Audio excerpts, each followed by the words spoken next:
we interrupt this program to bring you a late-breaking development. A giant rogue meteor is on a direct path with Earth. Citizens are urged to remain calm and take all the necessary precautions one would expect to take in the waning moments before the cataclysmic impact of an unyielding meteor. What is it?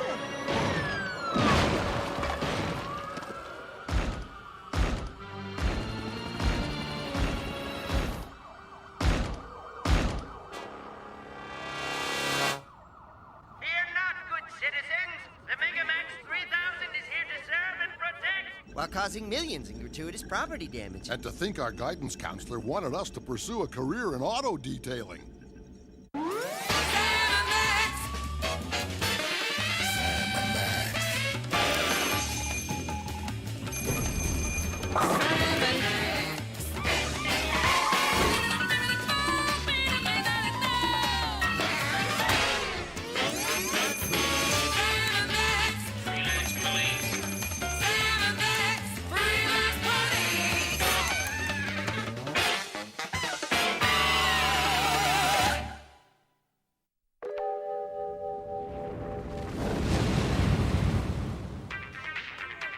I thought we had an agreement, Max. The geeks plotting freelance policing automaton can support your adorable rabbity likeness so long as I get to choose the tunes. Can't help it, Sam. The image of myself the size of a tacky airport theme restaurant has driven me power mad. Power mad, I tell ya!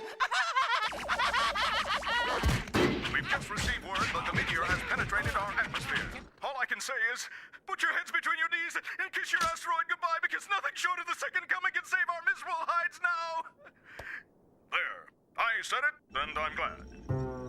Meanwhile, over at Cape Canaveral, a team of Earth's best and brightest prepares to preserve the last vestiges of the human race by blasting themselves into space. Let me tell you something. I, Professor Sidney Schadenfreude, have handpicked these individuals to accompany me on this arduous journey for their unique,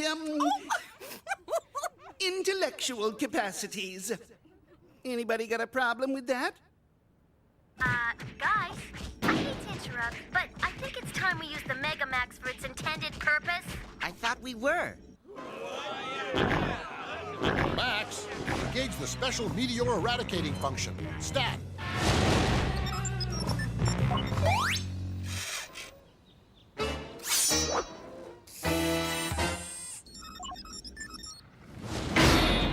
Well, it looks like he got all of that one, folks. It's going!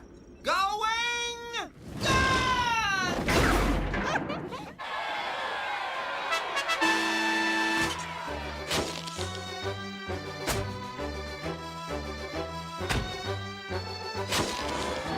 Darla Guggenheim, for your selfless contribution to man and womankind, it's my rare privilege to present you, and those other fellas, these big, shiny medals of honor. Well, what do you think of that, huh?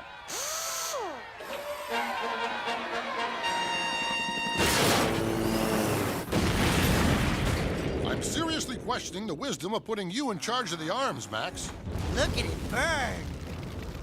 Tell me, young lady, what does the future have in store for this wondrous monstrosity? Gee, I haven't given it much thought. What do you do with a robot colossus once its usefulness is run out? Besides scrapping it for spare parts.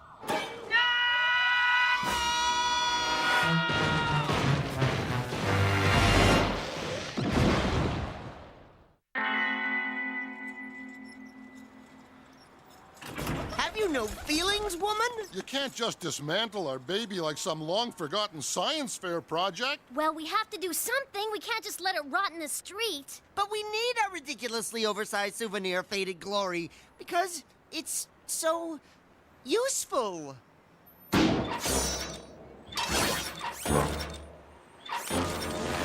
Yeah, and these are just a few of the many uses this little giant provides. Our Megamax is perfect for hauling nasty trash out to the curb. Not to mentioning opening those stubborn jam jars. It's a godsend when I'm late picking the kids up at school. And talk about the view. Why, on a clear day, you can see almost all the way to the giant robot in the next big city. Those things are all well and good, but I think the Megamax deserves better. And you should too.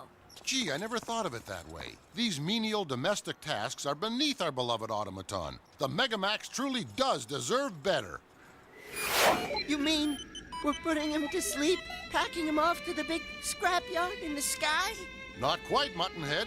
We're taking him to Japan, where it can engage other freakish monstrosities of its kind and be happy. Road trip! We'll have to stock up on high-caliber snacks to keep us bouncing off the ceiling till daybreak. No time to stop, little pal. We'll have to make do with that gross of sugar-charged treats we have stashed inside the robot's cavernous nasal passages. But that'll hardly get us out of the harbor. Courage, Max. Courage.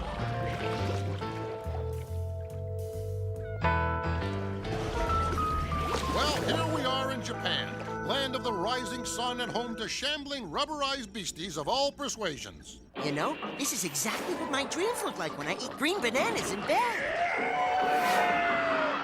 Looks like we got here just in time.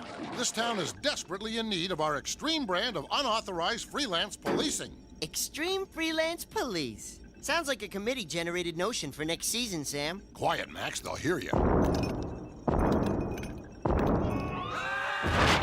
Sweet mother in flat's doing a salty crabwise shuffle. It's a titanic type.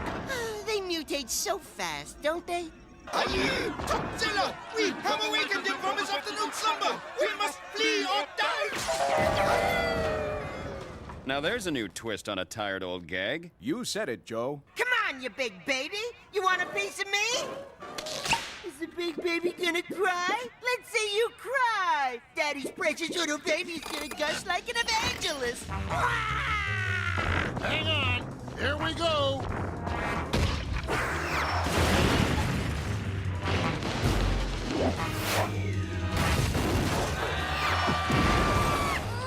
Hold the phone, Max.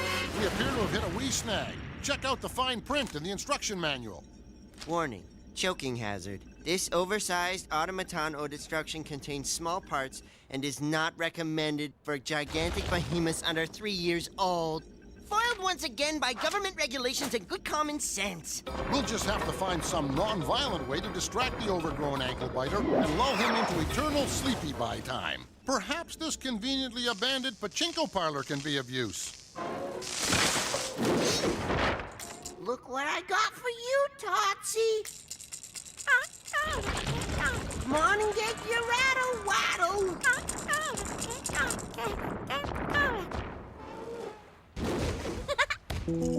Rock-a-bye, Tootsie, or the treetops. When we trade blows, this robot will rock. When the ground shakes, this city will fall. Then down will drop Tootsie, diaper and all. You have a real way with these gargantuan rugrats, Max. Leaves me all warm and gassy inside. Thanks, Sam. But like all of your kind, you can purge that feeling with a mouthful of crabgrass. Oh, gee, that little shaver's a light sleeper. He must have a sore bum. I may be shooting off my dog lips here, Max, but I've got a nagging notion that Totzilla's economy-sized hissy fit is the result of parental neglect and a premature transition to solid foods. Then our mission is clear, Sam. Ooh, that's a big nipple. Let the baby have his bottle.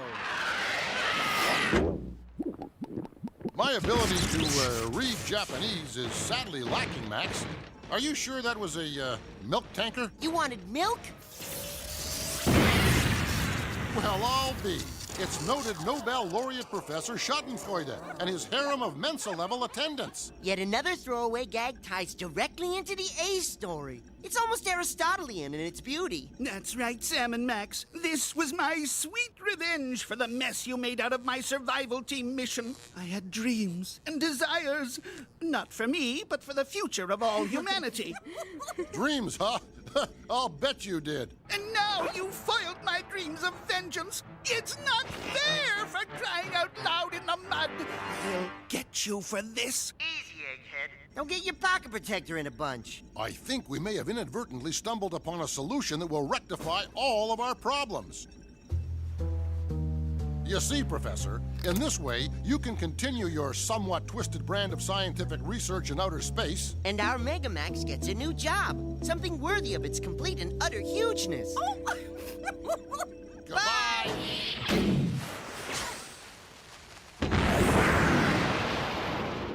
shedding a sentimental tear for a noble deed well done?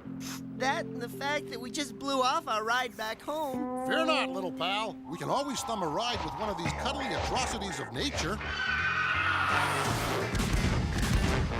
Don't worry, Max. I've never seen him shoot one of these down yet. That's good, because I'm keeping this big guy. I'm gonna feed him and love him and groom radioactive lice out of his feathers every day. What do you think? I think you're one seriously warped little rascal, Max. Coming from you, that means a lot, Sam.